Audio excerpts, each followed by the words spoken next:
You know what VLDS is, right? This is the story about how VLDS was built to ensure every Virginian's personal data and privacy are not compromised.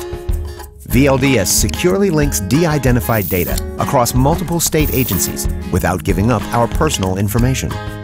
It's important to understand that VLDS does not collect religious, political, voting, or medical information. In fact, VLDS does not collect or warehouse any data at all. Nor does VLDS send personally identifiable data to the federal government or any organization.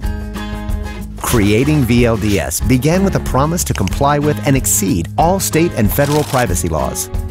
There are two main systems in place to do this. The first is an access system. The second is highly respected commercial technology.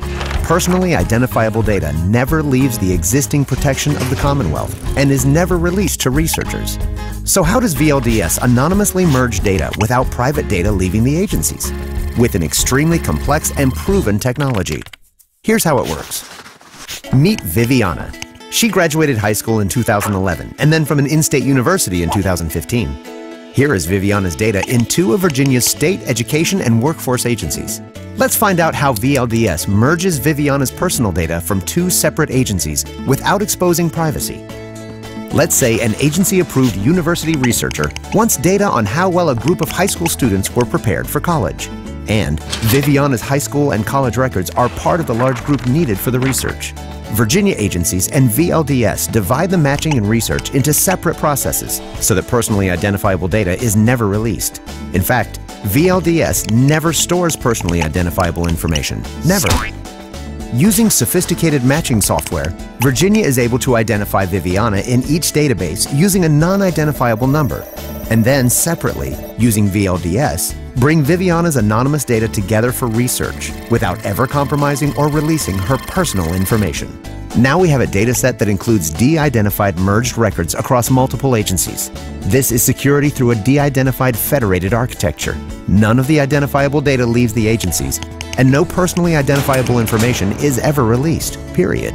And remember, VLDS data is not a tool that just anyone can log into or access. Researchers have to apply for access to the system, sign non-disclosure agreements and research contracts, and in many cases have a recently completed background check to access any data. In addition, researchers are walked through and supervised throughout the process by VLDS agency sponsors who check the data for accuracy and privacy before it can move on to the next step. And remember, no one, including the VLDS research staff, ever sees a citizen's personal information such as name or address when using VLDS. Virginia now has a powerful tool for extracting and analyzing insightful education and workforce development data within a secure environment, all by referring to just one resource, VLDS.